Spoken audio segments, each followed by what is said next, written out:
딱 이것만 기억하시면 돼요. 지지고 볶고 튀기고 구운 거. 이 딱 네 가지. 장손 사람들에 관련된 영상이나 자료들 보면 공통점이 있어요. 대단한 거 먹은 게 아니라 안 드시더라고요. 이게 몸에 들어왔을 때 안 빠지고 체내에 쌓인다는 거죠. 계속. 정말 전 세계적으로 이슈입니다.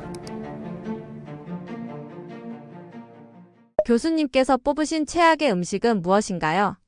사실은 저는 이제 많은 분들 제가 이제 방송하다 보면 아우 강 교수는 뭐 먹고 살아야 이런 질문도 참 많이 받는데요. 저는 한 번도 어떤 특정 음식을 지칭해서 이건 절대 먹으면 안 됩니다 이런 말 한 적이 사실 단 한 번도 없습니다. 저는 사실은. 그러니까 무슨 얘기냐면 어떤 특정 하나만 피하면 된다. 이거보다 기본적으로 뭐가 위험한지를 인식하는 게 더 중요합니다. 무슨 얘기냐면 딱 이것만 기억하시면 돼요. 어떤 거 하나만 피하려고 하지 마시고 지지고 볶고 튀기고 구운 거. 이 딱 네 가지. 이거를 저도 좋아하지만 최대한 줄이려고 노력하는 편입니다. 우리 구독자님들은 딱 그거 딱 네 가지 지지고 볶고 튀기고 구운 거를 최대한 섭취 양을 줄이자. 얼마 이것도 사실 맛있어요. 근데 이거를 맛있지만 별미로 가끔씩 먹는 그게 제일 중요하다. 제가 이렇게 단적으로 말씀드린 이유가 뭐냐면 장수촌 사람들 있잖아요. 전 세계 장수촌들 있잖아요. 장수촌 사람들에 관련된 영상이나 자료들 보면 공통점이 있어요. 공통점이 뭐냐면 난 그분들 뭔가 대단한 걸 먹는 줄 알았어요. 정말 대단한 걸 거기서만 나는 뭔가 기가 막힌 걸 먹나 했더니 그게 아니더라 이거죠. 자세히 보면 그들 영상이라고 딱 보잖아요. 나쁜 게 없어요. 거꾸로 얘기하면 나쁜 게 없더라고요. 그러니까 뭐 대단한 거 먹은 게 아니라 나쁜 걸 안 드시더라고요. 그분들이 뭐 의식적으로 나쁜 걸 피하려고 했던 것 같지는 않고 그냥 식습관 자체가 보면 되게 정갈해요. 음식들이 아까 말한 지지고 볶고 튀기고 구운 비율이 거의 없다 싶을 정도로 제가 봤던 자료 영상에서 거의 찾기 힘들 정도로 그냥 나물 그냥 적당히 묻혀 드시고 그냥 국 끓이는 정도 그냥 끓이는 거 그냥 끓이는 정도 끓여봤자 100도에 크게 안 넘어가거든요. 그냥 그 정도 온도에서만 열을 가하고 아니면 데치거나 그냥 그렇게 드시더라 이거죠. 고기도 드세요. 심지어 고기도 드시는데 굽는 고기를 거의 안 드시더라고요. 오히려 그냥 적당히 삶아서 적당히 양념해서 먹는다든지 약간 이런 식으로 되게 정갈한 음식 비율이 높은 것으로 보고 정말 이래서 오래 사시는구나 생각이 들었고 가끔 이런 얘기 하죠. 아우 건강은 다 유전이야 이런 얘기도 많이 하잖아요. 근데 저는 오키나 장순 보면서 그 생각이 완전 잘못된다는 걸 다시 한번 깨달았던 게 일단 오키나 장순 지금 명성 날리던 시기에 사람들 보면 그분들이 특별한 유전자가 있어서 오래 산 게 아니잖아요. 그 사람들끼리만 모여 산 건 아닐 거야. 특별한 유전자들 사람들끼리만 모여 산 건 아닐 거란 말이에요. 그 다음에 그 사람들이 되게 오래 살았죠. 100세 이상들이 흔했으니까 그 당시에. 근데 희한하게 그분들의 자손들 그 명성 나이던 시기에 그 자손들 있잖아요. 그분들이 지금 오키나 장수촌 명성을 다 깎아먹고 있습니다. 그 후손들은요 지금 막 각종 성인병을 달고 살아요. 그리고 평균 수명이 낮아졌어. 심지어 그 세대는 말이 안 돼요. 부모가 막 유전 때문이면 부모가 오래 살았으면 자녀도 오래 살아야 될 거 아니야 어떻게 보면. 그죠? 그런데 아니더라 이거죠. 성인병 달고 살고 오히려 수명도 짧아지더라. 왜 그러냐면 그 후손들은 식습관이 완전 변했더라고요. 신기했던 게 그분들 자손들 봤는데 거기가 유명해지면서 각종 뭐 패스트푸드점이나 뭐 이런 것도 많아졌고 식습관이 완전 변했더라고요. 그러니까 이런 덩치들도 일단 달라졌고 기본적으로 성인병 달고 사시더라고요. 그런 거 보면서 물론 유전도 중요하겠지만 식습관이 굉장히 중요하다는 걸 다시 한번 깨달았죠. 그래서 결론은 좋은 걸 뭔가 찾지 마시고 전 이런 말씀드려요. 그냥 나쁜 것만 좀 줄이시면 나머지는 다 좋은 음식이다. 이렇게 생각하시는 게 제일 정확하다 라고 보시면 되겠습니다. 지지고 볶고 튀기고 구운 거. 튀김 뭐 엄청 고온에서 막 탈 때까지 굽고. 그리고 이런 거죠. 예를 들어서 저 이런 말들이 되게 막 불쾌하시고 불편하다. 생활하기 불편하다. 어떻게 이거 다 따지고 뭐 사냐. 이렇게 생각하시는 분들은 그냥 다 잊어버리셔도 됩니다. 그냥 평소 식습관은 소식하시게 되면 아무리 안 좋은 거 드셔도 그것도 적게 들어올 거 아니에요. 모든 위험성은 노출량과 노출 횟수와 관련이 있기 때문에 기본적으로 소식을 생활하시면 걱정하실 필요가 없는 거죠. 과부라 화합물은 왜 몸에 쌓이는 독이라고 불리나요? 사실은 지금 과부라한 물은 정말 전 세계적으로 이슈입니다. 정말 심각하게 다루고 있고요. 사실은 우리 잘 사는 나라, OECD 국가 중에서 가장 까다로운 나라가 어딘 것 같으세요? 이런 안전에 대해서. 바로 유럽입니다. 상대적 관대한 나라가 어느 나라일 것 같으세요? 바로 미국입니다. 미국이 의외로 되게 관대해요. 뭐든지 약간 규제가 좀 관대해요. 왜냐면 자유주의 끝판왕인 나라다 보니까 다만 문제 생기면 다 책임져. 이게 원칙입니다. 미국에. 우리나라는 유럽과 미국 사이에 있다라고 보시면 돼요. 근데 특이한 건 뭐냐면 그 관대한 미국조차도 최근에 저 과부라물 규제를 굉장히 강화했어요. 얼마나 강화했냐면 적어도 먹는 물에서만큼은 과부라물이 안 나오게 하겠다. 그동안 나왔다는 얘기가 거꾸로 얘기하면 그 정도로 이게 관리하겠다는 거예요. 왜냐면 자꾸 연구 결과가 쌓이고 있거든요. 전 세계에서 막 연구 결과가 쌓이고 있는데 이게 몸에 들어왔을 때 안 빠지는 거야. 잘 안 빠지고 체내에 쌓인다는 거죠. 계속. 심지어 과부라물 종류가 등록된 것만 몇 개일 것 같으세요? 등록된 종류만 4,000종이 넘습니다. 4,000종. 종류가 4,000개가 넘어요. 등록된 것만입니다. 등록된 것만. 그러니까 그거 등록된 거 써도 불법이 아니에요. 산업 현장에서는. 근데 다시 한번 거꾸로 한번 가볼게요. 이걸 왜 이렇게 사람들이 회사에서 많이 쓰냐, 산업 현장에서. 뭐 각종 전자제품 내부에서 쓰이고요. 뭐 옷에도 쓰이고 왜 이렇게 많이 쓰냐면 되게 안정해요. 안정하면서 방수 능력도 굉장히 탁월합니다. 코팅제를 쓰기 너무 좋아요. 그러니까 우리 방수 잘 되는 옷들 있죠. 옷들이라든지 뭐 카페트, 뭐 소파, 전자제품 내부도 막 수분에 강해되잖아요. 잘 안 젖게 하고 막 이런 코팅제로서도 많이 쓰게 되고. 그 산업 현장에서 많이 쓰다 보면 어떻게 됩니까? 강과 바다로 흘러 들어가겠죠. 달 폐수를 통해서 강과 바다로 흘러 들어가겠죠. 아무튼 결과적으로 우리 몸으로 들어오게 되는 건데, 과불암물 중에서 어떤 거는요, PFOS라는 게 있습니다. PFOS라고도 하는데, 이거는 우리 몸에 들어왔을 때 절반으로 줄어드는데 시간을 반감기라고 하는데, 몇 년일 것 같으십니까? 대략 절반으로 줄어드는데 걸리는 시간, 줄어드는데 걸리는 시간 찍어보세요. 5년입니다. 약 5년 걸려야 절반 줄어들어요. 또 5년 지나야 절반 줄어들어요. 또 5년 지나야 절반 줄어들어요. 그 사이에 우린 또 계속 들어와요, 몸에. 맞죠? 그러니까 이러면서 계속 쌓이면서 문제를 일으키는 게 이제 명확히 드러나니까 그 관대한 미국조차도 지금 엄격하게 규제하려고 규정을 다 바꿨다라는 거죠. 이게 문제라는 겁니다. 우리 몸에 들어와서도 분해가 잘 되고 배설 잘 되면 아무도 신경 안 쓰겠죠. 근데 이게 잘 달라붙어요. 여기저기 잘 달라붙어서 계속 쌓이더라. 이게 너무 명확히 밝혀진 거예요. 그러다 보니까 이제 규제를 엄격하게 하는 추세다라고 보시면 되고, 우리나라 아직 이게 이슈화가 안 돼가지고 잘 모르세요. 그게 좀 안타깝습니다. PFAS에 가장 많이 노출되는 음식이 수산물이라고 하는데 왜 하필 생선인가요?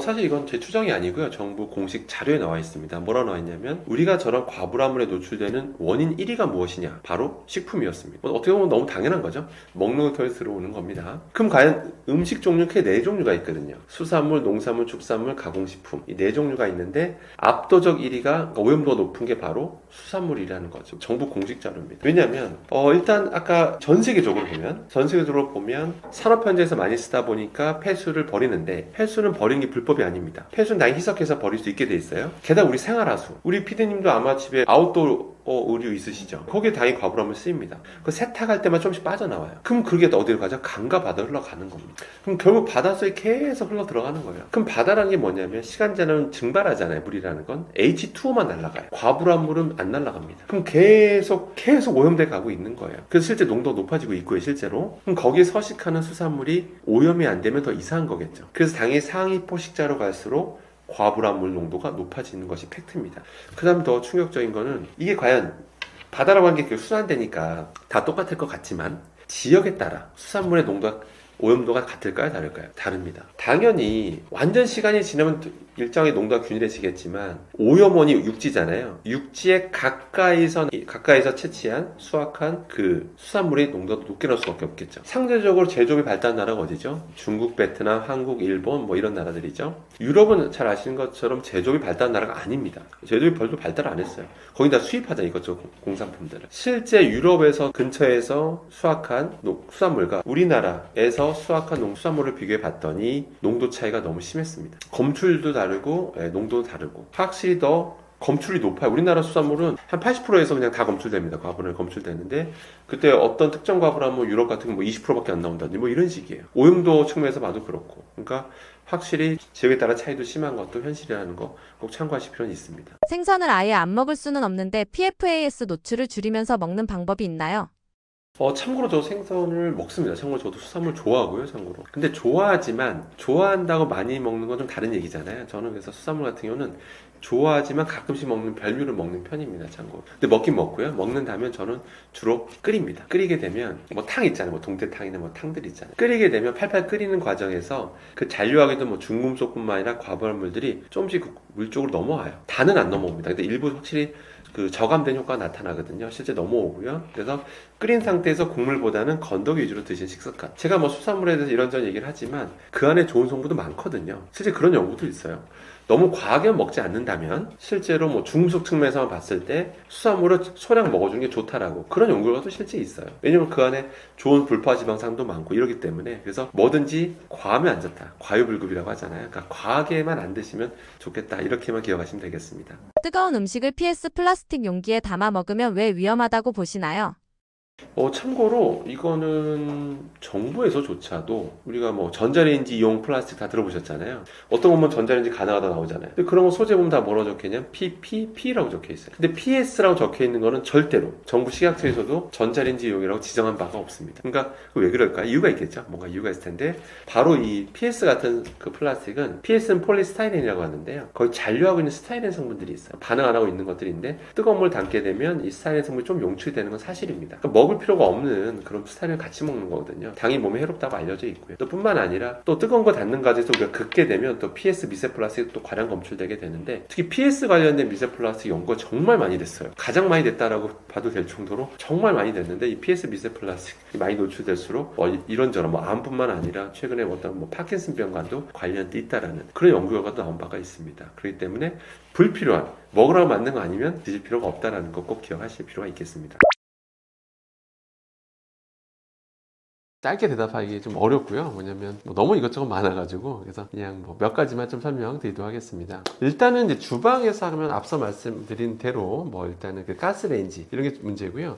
그 다음에 이런 것도 있어요. 너무 이 전기레인지라고 해서 그러면 상대적으로 무료가 안전하게 그런 건 아니거든요. 전기레인지 같은 경우도 이제 전자파는 차치하더라도, 전기레인지라 하더라도 전기레인지 두 가지 종류가 있어요. 하이라이트가 있고 이제 인덕션이 있는데, 기본적으로 거기다 프라이팬 올려놓고 요리하게 되면 표면 온도가 200도 이상 순식간에 올라가게 됩니다. 거기다 이제 기름 두르고 이제 식용유 두르고 요리하다 보면 역시 유해한 유증기 말할 것도 없고 분해 생성물들이 막 공중 엄청 날아가거든요. 그걸 요리하시면 직접 제일 많이 들이마시게 되고요. 그 다음에 또 거기 분해 생성물들이 많이 생성되게 되면 그걸 먹는 것도 사실 좋지는 않습니다. 그렇기 때문에 너무 고온에서 지지게 볶는 것보다는 그냥 적절히 삶아 드시거나 그 다음에 데쳐 드시는 거, 약간 그런 게 좀 더 바람직한 조리법이다 라고 참고하시면 됩니다.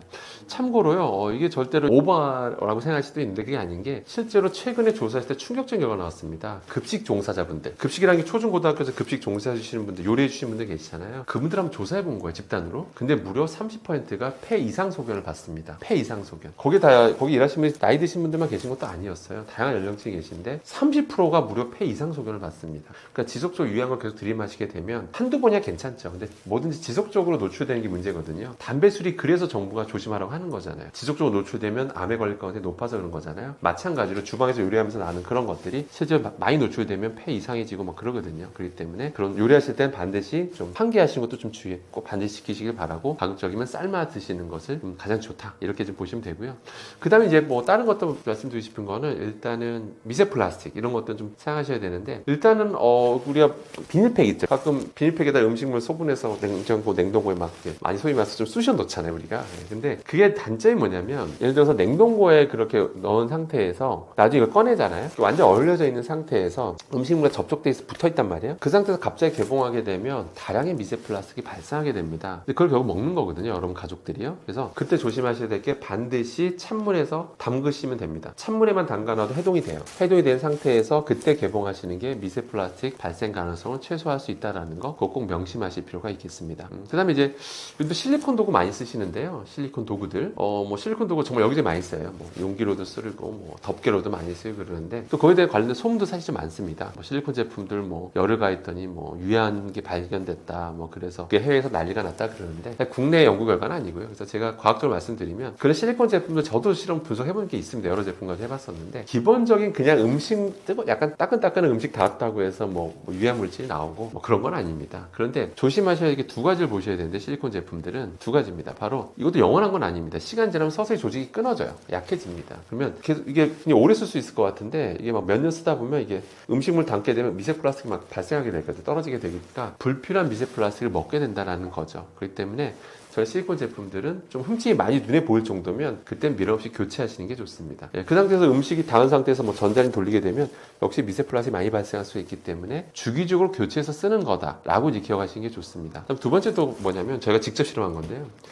실리콘 제품 이제 다들 몸에도 들어가는 보형물이니까, 성형 보형물 소재니까 안전하겠거니 생각을 하는데, 뭐가 문제냐면, 보통 이게 세척을 하잖아요. 세척을 하고 충분히 물로 헹궜어요. 그래서 다시 한번 실험해봤어요. 혹시 세제가 남진 않을까? 아니나 다를까 세제가 다른 소재에 비해서 많이 용출되더라. 이런 거 제가 직접 실험적으로 증명한 적이 있습니다. 그렇기 때문에 일본 실리콘 제품들은 특히 헹구는 거, 세척에 좀 더 신경 쓰셔야 됩니다. 그러니까 대충 식기세척기에 들어갔다 나왔으니까 괜찮겠거니가 아니라, 정말 다시 한번 물로 뽀드득 소리가 날 때까지 충분히 세척하는 거, 헹궈주는 게 중요하다라고 보시면 되겠습니다.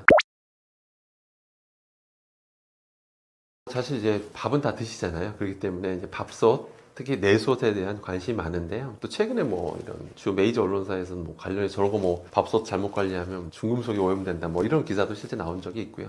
그래서 좀 정확히 말씀드리면요. 그 내솥이라는 게 그 소재가 종류가 되게 다양합니다. 근데 요새는 가장 많이 쓰는 게 스테인리스 기반이 많긴 합니다. 근데 혹시나 알루미늄 기반으로 된 건지는 확인하실 필요는 있어요. 그러니까 회사 그 문의해 보시면 다 알거든요. 그래서 혹시 알루미늄 기반으로 뭔가 코팅된 그게 다시 뭔가 불 속의 수지로 코팅된 건 아닌지 살펴보실 필요는 있겠습니다. 근데 알루미늄이 쓰인 거라면 이제 적어도 코팅이 벗겨졌다면 알루미늄 그대로 노출되는 거거든요. 근데 거기다 음식 해 먹는 거는 밥을 해 드시는 건 좀 추천드리고 싶지는 않고요. 그래서 알루미늄 기반이라면 코팅 벗겨지면 바로 버리자 이렇게 기억하시면 되고요.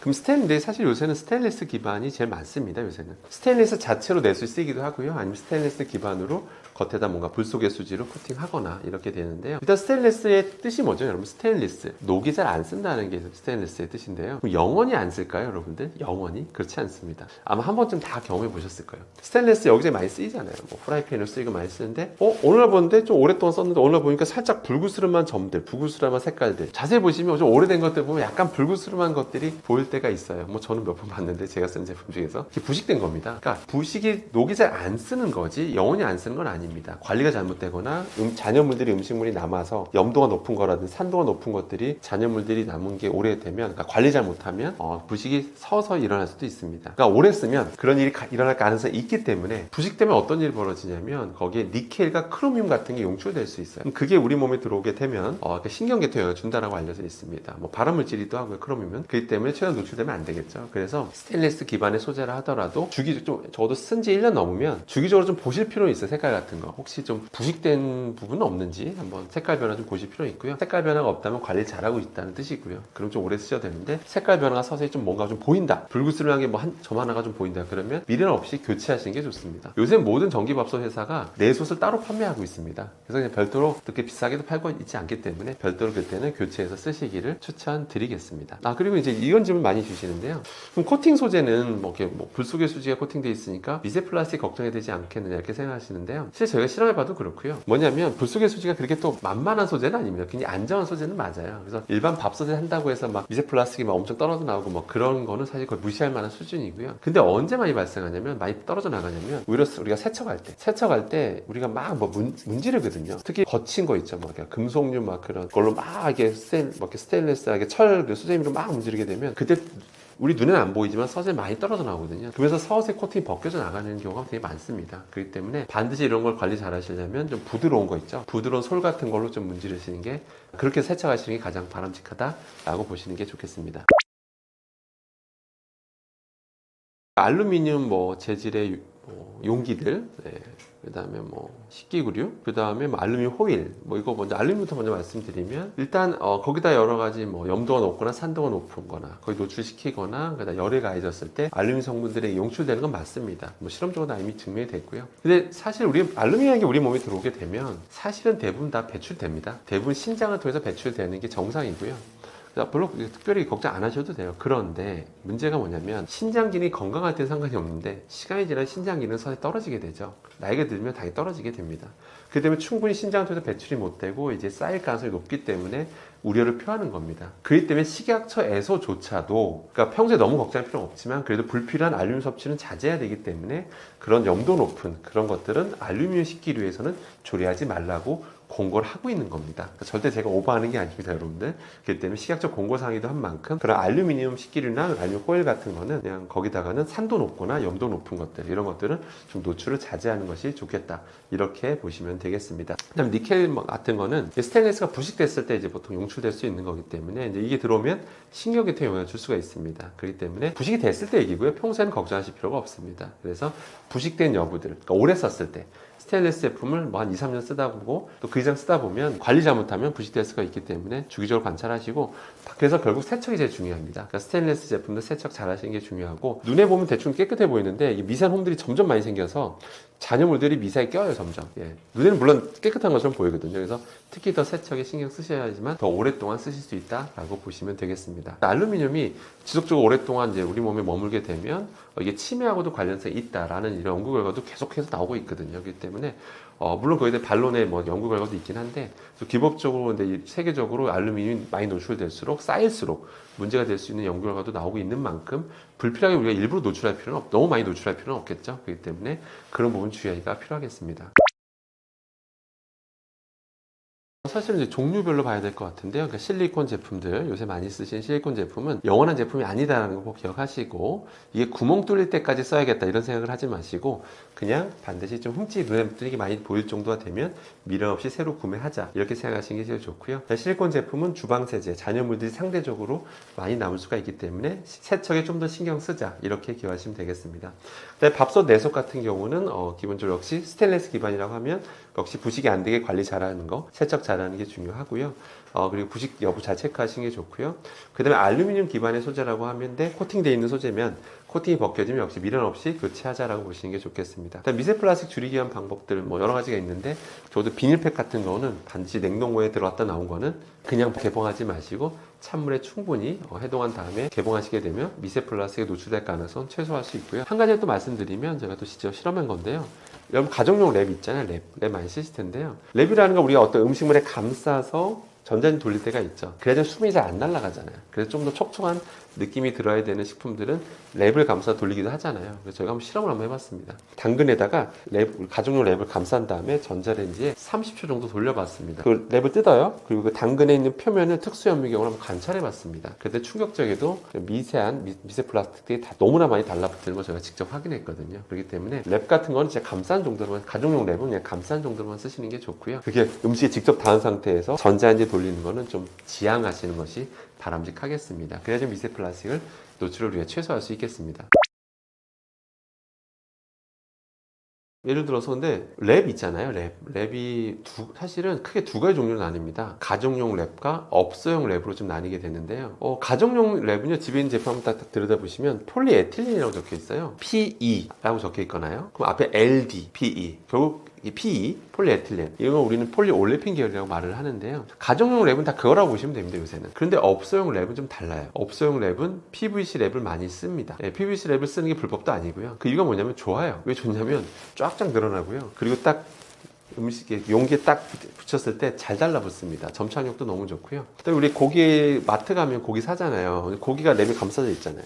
근데 우리 만약에 고기를 딱 구매하려고 하는데 막 이렇게 습기가 차 있으면 어떨까요? 습기가 차 있으면 선명하지가 않겠죠. 그럼 고기가 신선해 보일까요? 신선해 보이지 않겠죠. 그럼 구매까지 영향을 줍니다, 실제. 그러니까 일반 가정용 랩으로 감쌀 수가 없어요. 그러니까 일반 마트 고기 감쌀 때는 PVC 랩을 쓸 수밖에 없습니다. 그 PVC 랩으로 감싸진 것들이 뭐 이런 배달업소라든지 아니면 이런 고기 포장할 때 많이 쓰이고 있는데, 근데 문제가 뭐냐면 PVC 랩에는 이제 가소제라는 걸 쓸 수밖에 없습니다. 그럼 가소제가 들어간 PVC 랩은 또 다시 두 가지 종류 나눌 수가 있겠죠. 이게 국내산이냐 해외에서 생산한 거냐, 이제 두 가지로 볼 수가 있는데, 당연히 국내 업체들 같은 경우는 논란이 되고 있는 프탈레이트 가소제를 쓰고 있는 경우는 제가 알기로는 없습니다. 그러니까 국내 업체들은 PVC 랩 제조업체들이 프탈레이트 가소제를 안 써요. 다른 가소제를 씁니다, 쉽게 얘기해서. 근데 우리가 뭐 알 수가 있나, 이게 뭐 국내산 제품인지 해외산 제품인지 알 수가 없죠. 그러니까 얼만큼 이제 뭐 프탈레이트 가소제 좀 소량 첨가하는 거가 유통돼도 그건 불법도 아니고요. 그런 거 수입해서 팔아도 불법도 아닙니다. 뿐만 아니라 이런 프탈레이트 가소제도 문제지만, 최근에 친환경 가소제라고 알려져 있는 것들조차도 그 ATBC라고 하는 친환경 가소제로 도 유명한 게 있거든요. 근데 그것도 지금 그동안 안전한 줄 알았는데 최근에 그거 관련된 독성 결과도 최근에 연구된 바가 있습니다. 그렇기 때문에 그래서 팁을 좀 말씀드리자면, 뭐 이건 뭐 정부에서 허락한 거니까 우리가 이제 현명하게 대처하면 되는데, 닿자마자 뭐 랩에 그 고기에 닿자마자 막 뭐 가소제가 용출되고 이런 거 아닙니다. 절대로 그런 거 아니고요. 오랜 시간 동안 접촉하고 있을 때 서서히 빠져나오는 거기 때문에, 마트에서 우리가 고기를 사갖고 왔다면 바로 랩 가리하는 게 좋습니다. 랩을 가리해서 가정용 랩으로 감싸서 보관하든지, 아니면 딱 드실 만큼만 사와서 구워 드시는 것도 한 방법이 있고요. 아무튼 랩 가리하시는 게 좋다라는 거 바람직할 거고요. 그리고 접촉 시간이 중요한 거기 때문에 아무튼 그날 가서 사오시면 아무튼 랩가리 하시거나, 아니면 보통 음식 같은 거 우리가 배달 많이 시켜 먹는데 가급적이면 배달보다는 직접 가서 드시는 것도 하나의 팁이 될 수 있겠다, 이렇게 보시면 되겠습니다. 실제로 이런 일이 있었습니다. 2023년에 이제 오스트리아 또 유럽에서 실제로 우리나라 그런 해조류에 대해서 수입 금지 조치한 적이 있었어요. 그래서 영원히 영구 금지 됐냐? 그건 아닙니다. 근데 거꾸로 얘기하면 지속적으로 계속해서 이런 사건은 터질 거다라고 이제 보시면 되겠습니다. 그 이유가 뭐냐면요. 일단 유럽에서는 이제 정해놓은 기준치라는 게 있어요. 요오드에 대해서 이제 아이오딘이라고도 하는데요. 그 요오드 특정 기준치 농도를 넘어서면 절대로 유통될 수 없게 해놨습니다. 근데 우리나라 제품 이제 검사하면 통과된 경우도 있지만 통과 안 되는 경우가 이제 적발이 된 거예요. 그래서 어떨 때는 500ppm이 나오고 어떨 때는 5000ppm이 나오고 이런 일이 있어서 이제 중간중간에 수입 금지되는 일이 벌어졌던 거죠. 실제로 그러면 유럽의 기준이 뭐냐면 대표적으로 독일만 해도 20ppm으로 기준을 잡아놓고 있습니다. 20입니다. 20인데 우리나라 제품에서 아까 몇이라고 했죠? 500ppm, 5000ppm 이런 것들이 나왔다는 거죠. 근데 참 이게 아이러니하게도 우리나라에서는 이런 500ppm, 5000ppm 넘는 제품들이 팔려도 전혀 제재를 받지 않습니다. 한마디로 불법이 아니라는 거죠. 그럼 독일은 왜 이렇게 20ppm으로 잡아놨을까요? 그들은 과학기술이나 의학기술이 떨어져서 그래서 이렇게 말도 안 되는 기준 잡아놓은 걸까요? 그건 아니겠죠. 바로 뭐냐면 그들이 생각했을 때 20ppm 정도로 농도를 잡아놔야 사람들 일반적인 식품 섭취량이라는 게 있잖아요. 그랬을 때 이 정도 농도로 관리해줘야 우리가 일반적으로 먹으면 그들이 말하는 어떤 기준치, 안전 위험성 그 기준치를 넘지 않을 것이다 라고 잡아놓은 그 농도가 바로 20ppm입니다. 그런데 이제 우리나라 제품 중에서 그런 20ppm 넘는 것들이 계속해서 발견되고 있고 앞으로도 발견될 겁니다. 그것이 현실이라는 것을 참고하실 필요가 있겠습니다. 사실은 우리나라는 식약처에서 그 요오드 권장 섭취량, 그러니까 일일 권장 섭취량을 정해주고 있습니다. 제시하고 있어요. 하루에 150 마이크로그램은 먹어주는 게 좋다. 이건 권장 섭취량입니다.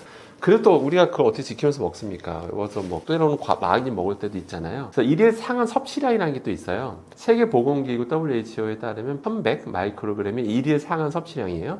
근데 우리나라는 그보다 좀 더 관대하게 잡고 있습니다. 1100이 아니라 2400 마이크로그램은 절대로 넘어서는 안 된다. 그러니까 150이면 충분한데 그래도 넘어서 안 되는 그 함량이 바로 2400 마이크로그램이다 라고 보시면 됩니다.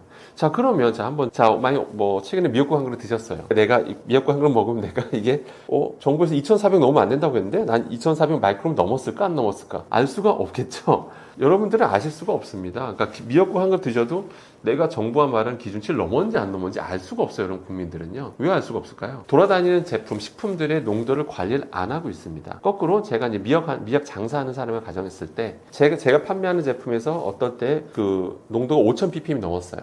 5000ppm 넘었다는 얘기는 뭐냐면 제 제품으로 미역국 한 그릇 드시면 미역국 한 그릇에 1g 정도의 순수 미역이 들어갑니다. 그러면 5,000 마이크로그램을 먹었다는 얘기예요. 그럼 아까 정부가 말한 게 2,400이라고 했잖아요. 한 그릇만 먹어도 기준치를 넘어선다라는 거죠. 그게 현실입니다.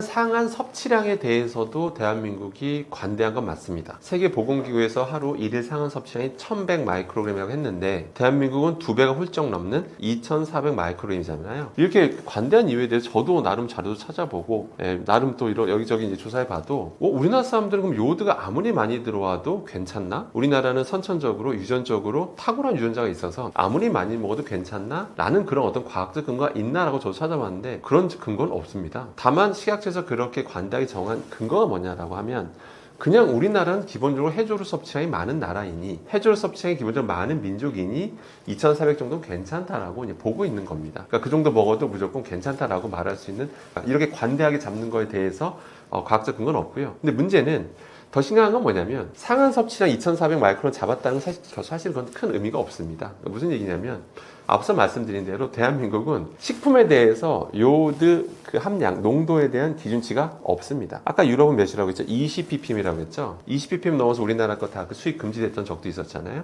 우리나라는 아예 그런 기준치가 없습니다. 기준치가 없기 때문에 아까 PD님이 하루에 한 그릇 먹었을 때 어떤 날은 1일 상한 섭취를 넘으셨을 수도 있어요. 한 그릇만 먹어도. 하지만 어떤 미역을 드셨을 때는 상한 섭취를 넘지 않으셨을 수도 있어요. 그러니까 돌아다니는 식품은 지금 우리가 알 수가 없다라는 거죠. 어느 정도 높은 농도로 돌아다니는 제품이 있는지 없는지조차도 우리는 알 수가 없다는 것이 이제 심각한 문제이기 때문에 상한 섭취량 넘었네 안 넘었네 이런 거 따지는 것 자체가 사실 의미가 없습니다. 그럼 요오드 얘기 잠깐 하면 그럼 독일은 그러니까 아무튼 특정 농도 넘으면 안 된다고 하고 있잖아요. 그럼 요오드가 도대체 뭐길래 한번 잠깐 거기에 대한 보초점이 좀 필요할 것 같습니다. 됩니다.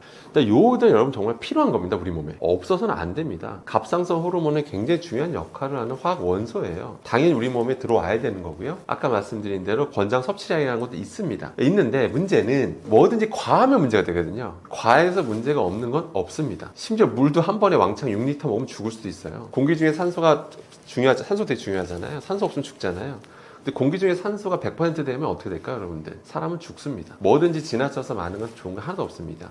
요오드는 마찬가지로 요오드도 많이 들어오게 되면 어떤 일이 벌어지냐면 갑상선 기능 저하증이라든지 갑상선 기능 항진증 이런 것들이 나타날 수가 있기 때문에 유럽에서도 과학적 근거를 가지고 그렇게 관리하는 거다라고 보시면 됩니다. 그러니까 뭐든지 지나치면 안 좋다. 특히 우리나라는 더 전 신경 써야 된다고 봅니다. 왜냐하면 우리나라 갑상선암 발병률이 세계 1위입니다. 세계 1위인 나라이기 때문에 물론 이거에 대해서는 논란이 있는 건 맞아요. 왜냐하면 그 1위인 이유가 검사를 많이 해서다. 검사를 많이 안 했으면 그렇게까지 1위는 안 했을 거다. 뭐 이런 논란이 있는 건 사실이지만 아무튼 갑상선암 발병률이 높은 나라에서 이런 나라에서 갑상선에 영향을 줄 수도 있는 요오드 함량에 대해서 기준치조차 없다라고 하는 거는 분명히 전 문제라고 보고 있습니다. 그러니까 권장 섭취량은 다 해놓고선 권장 섭취량, 일회상한 섭취량 정해놨는데 식품에 대한 기준치는 없다라는 겁니다. 그러니까 어떤 식품에서 왜냐면 그 어떤 그러니까 식품 업체가 있어요. 미역 식품 업체가 있으면 매번 이게 채취할 때마다 농도가 다릅니다. 요오드 농도가. 근데 아무리 많든 아무리 적든 그건 상관없다라는 거죠. 우리나라에서는 다 팔 수 있다라는 겁니다. 근데 다만 그걸 해외에 판매했더니 유로에 판매했더니 무슨 일이 있었죠? 수입 금지 조치됐던 일이 벌어졌다는 게 현실입니다. 그래서 우리나라에서는 아직까지는 지금 정하지 않고 있는데 저는 제 생각에는 지금 2025년 기준은 없지만 2035년 뒤에 되면 저는 당연히 생길 거라 봅니다. 거꾸로 생각하면 2035년에 2025년을 바라보게 되면 아니 우리나라는 기준치조차 없었어? 라고 놀란 날이 반드시 온다라고 저는 확신합니다. 그러니까 언젠가는 조만간에 저는 기준치가 생길 것으로 보고 있습니다. 그러면 제가 이렇게 말씀드리면, 그럼 이제 뭐 김미역, 다시마 이런 거 먹으면 안 되는 걸까? 이렇게 생각할 수도 있는데, 그런 건 아닙니다. 당연히 그 내에도 좋은 성분들이 많거든요. 그렇기 때문에 당연히 유익한 식품은 맞는데, 다만 이제 요오드 함량이 이제 문제가 되고 있는 것 뿐입니다. 그럼 제가 좀 하나의 팁을 알려드리면, 먼저 미역을 말씀드리면, 미역 같은 경우는 우리가 보통 미역국으로 많이 먹잖아요. 그럼 팔팔 끓이는 과정에서 미역 내 다양한 성분들이 좀 빠져나오거든요. 그때 요오드 성분도 꽤 빠져나오게 됩니다. 그러니까 100% 빠져나오는 건 아니지만, 그래도 나름 저감 효과가 있기 때문에 미역국을 드신다면 주로 건더기 위주로 드시면 확실히 체내에 유입되는 양을 줄일 수 있다는 거 꼭 기억하시면 좋겠습니다. 뭐 다시마도 마찬가지고요. 근데 김 같은 경우는 그렇게 먹진 않잖아요. 그냥 건조된 상태 그 자체 우리가 먹기 때문에 김 같은 경우는 좀 섭취량을 좀 조절하실 필요는 있다라고 보시면 되겠습니다. 과부라 화합물, 영어로는 약자로 PFAS라고도 합니다. 그런데 이게 지금 요즘 전 세계적으로 좀 이슈가 되고 있습니다. 절대 우리나라만의 이슈는 아니고요. 전 세계적으로 이슈가 되고 있고 뭐 기준도 점점 엄격하게 되고 있는 그런 건데요. 도대체 과부라물이 뭘까요? 뭐냐면 사실 이건 한 가지를 의미하는 게 아닙니다. 종류가 너무 많습니다. 뭐냐면요. 그냥 쉽게 말씀드려서 어떤 이제 분자가 있는데 거기에 이제 불소 원자가 좀 많은 것들, 그런 것들을 저희는 통칭해서 과불화 화합물이라고 부르게 되는데요. 이러다 보니까 종류가 너무 많죠. 공식적으로 등록된 과불화물 종류만 4,000종이 넘습니다. 어마어마하죠. 그만큼 많은 것들이 지금 등록되어 있고 다양한 분야에서 쓰이고 있다라고 보시면 되겠습니다.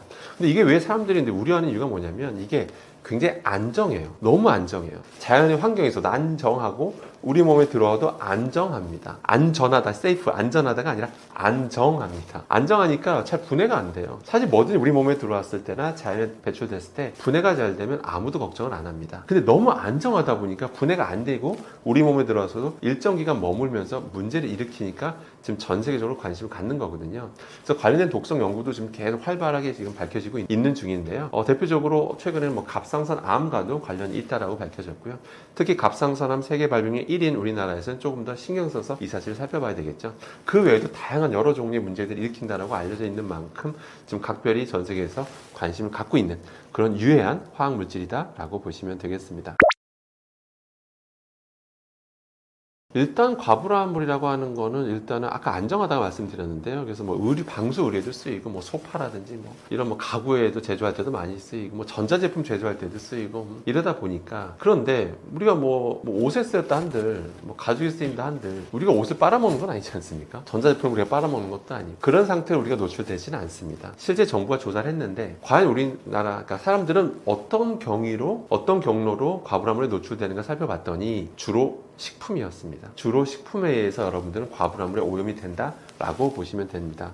그러면 주로 식품들 조사했어요. 뭐 수산물, 농산물, 축산물, 가공식품 다 조사를 해봤는데 가장 농도가 높은 게 여러분이 예상하셨듯이 수산물이 제일 높게 나왔습니다. 수산물에서 왜 높게 나올까요? 어떻게 보면 당연한 거겠죠. 지금 이 순간에도 지금 공장에서는요 폐수를 버리는 게 불법이 아닙니다, 여러분들. 불법이 아닙니다. 대신 정부가 정해준 기준치는 있어요. 어떤 기준치대로 희석해서 버리면 됩니다. 그럼 버리면 강과 바다로 지금도 계속 흘러가고 있겠죠. 그럼 강과 바다로 쌓이면 처음엔 상관이 없겠죠. 근데 계속 바다로 배출되면 바다라는 게 언젠가 물은 증발하잖아요. 과부라물은 증발하는 게 아닙니다. 그럼 그 안에서 있는 생명체들이 있겠죠. 그럼 수산물들이 거기에 노출되겠죠. 최종 저희 상위 포식자가 누굽니까? 바로 사람이죠. 결국엔 그런 수산물을 먹는 건 우리죠. 실제 수산물에 오염도 많이 돼 있고 그걸 먹는 건 우리고요. 우리 인간, 그러니까 우리 몸에 들어왔을 때 배출도 안 되고 잘 쌓이면서 지금 문제가 되고 있는 거다라고 보시면 되고, 수산물이 가장 오염도가 심각하다 라고 보시면 되겠습니다. 다른 나라랑 좀 비교해서 말씀드리고 싶은데요.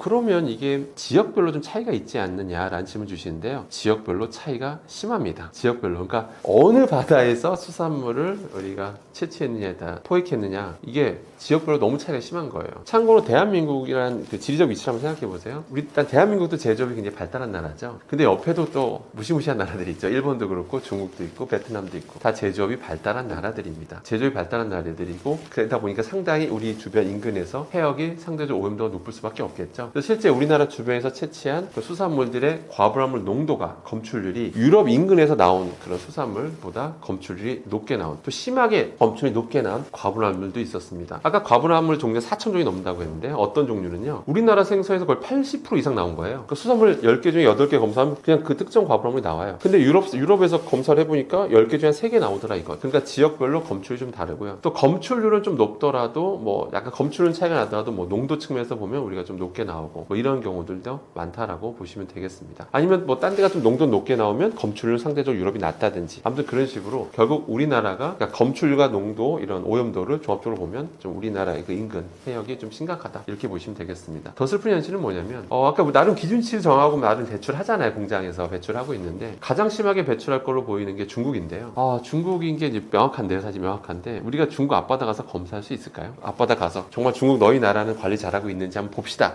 검사할 수 있을까요? 불가능하겠죠. 만약에 우리나라 공무원이 거기 가서 그거 하고 있다가 걸리면 난리가 날 것 같습니다. 당장 또 뭐 여러 가지 제재 조치가 일어나겠죠. 중국 당국도 우리나라 앞바다에서 이렇게 앞바다에서 조사 못하듯이 우리도 못합니다. 그러니까 그게 슬픈 현실이고요. 그래서 결과적으로 우리 인근의 수산물들이 오염도가 좀 높아지고 있다. 이것이 현실입니다. 수산물 그러면 아예 끊고 뭐 고기만 왕창 먹고 채식만 왕창 해야 되냐 뭐 이렇게 질문 줄 수도 있는데요. 일단 수산물 섭취량을 기본적으로 좀 조절하시는 건 필요한 건 맞습니다. 너무 과한 섭취는 안 하시는 게 좋고요. 뭐든지 많이 먹어 좋은 건 없습니다만은 뭐 축산물이든 농산물 다 마찬가지. 많이 먹어 좋은 건 없죠. 근데 수산물 같은 경우는 특히 좀 섭취량을 좀 조절할 필요 있겠습니다. 요즘같이 바다 오염이 심각한 세상에서는요. 기본 섭취량 줄이되 드신다면 당연히 저도 먹습니다. 저도 물론 별미긴 합니다만 저 수산물 같은 거 좋아하고 먹습니다. 그러니까 섭취량만 섭취했으면 조절하는 거고요. 그럼 드실 때 어떻게 하면 좋냐면요. 예를 들어서 어떤 탕으로 드신다고 쳤을 때 탕을 드셨어요. 탕을 드시면 그냥 그 팔팔 끓이는 과정에서 이게 그 생선 내에서 여러 성분들이 빠져나오는데 그때 과부하물도 좀 빠져나오는 효과가 있긴 있습니다. 역시 100% 빠져나오는 건 아니지만 그래도 나름 저감 효과가 있거든요. 그래서 가급적 국물 얼큰한 막 국물 드시면 뭐 좋아하시는 분들 많으신데 그러지 마시고 국물채 드시지 마시고 그냥 건더기 위주로만 드시는 그런 식습관을 가지시는 게 제일 좋겠습니다. 안녕하십니까. 저는 상명대학교 화학에너지공학과의 강사 교수라고 합니다. 만나서 반갑습니다. 항상 이런 여러 유튜브 채널을 통해서 제가 다양한 여러 가지 지식들을 알려드리고 있는데요. 너무 공포심 가질 필요는 없습니다. 마치 그냥 담배 연기 정도 생각하시면 돼요. 우리가 담배 연기가 안 좋다는 걸 아시잖아요. 아니까 최대한 안 맡으려고 노력하시는 거잖아요. 영원히 안 맡고 살 수는 없죠. 길 가다 보면 본의 아니게 맡게 되잖아요. 하지만 위험한 걸 알면 최대한 안 맡으려고 노력하시는 것처럼 똑같습니다. 제가 들려드린 말씀들에 대해서, 정보들에 대해서 전부 다 이런 게 위험한 거야? 그러면 최대한 노출을 줄여야 되겠군. 이 정도만 생각하시면 여러분들 걱정하실 거 하나도 없다라는 거 꼭 명심하시기 바라겠습니다. 그 다음 또 제가 홍보 하나 하자면요. 제가 여기 그 회사인 트래픽 몬스터 회사와 여기서 만든 출판사와 어떤 책 계약을 맺고 책을 하나 출간하게 됐습니다. 아마 조만간에 출간될 것 같은데요. 책 제목이 뭐 당신의 몸이 위험합니다. 뭐 이런 책인데요. 그동안 제가 여러 유튜버 채널이나 제 개인 채널에서 했던 얘기들을 좀 읽기 편하시게 또 글로 보기 원하시는 분들을 위해서 글로 정리한 그런 내용들입니다. 책이고요. 또 많은 관심 부탁드리고요. 아마 전국의 도서관에 3,000개 정도 되는 거 알고 있는데 전국 도서관에도 납품될 예정인 것 같습니다. 그래서 지역 도서관에서 편하게 빌려보셔도 되고요. 그래서 또 궁금한 내용들 보고 있으시면 이런 유튜브 채널 댓글 남겨주시면 나중에 저희 PD님이나 이런 작가님이 그 내용 질문들을 보시고 또 다음 주제로 아마 삼으실 수 있을 것 같습니다. 그래서 많은 관심 부탁드리도록 하겠습니다. 저는 다음에 또 건강한 모습으로 찾아뵙도록 하겠습니다. 이상입니다.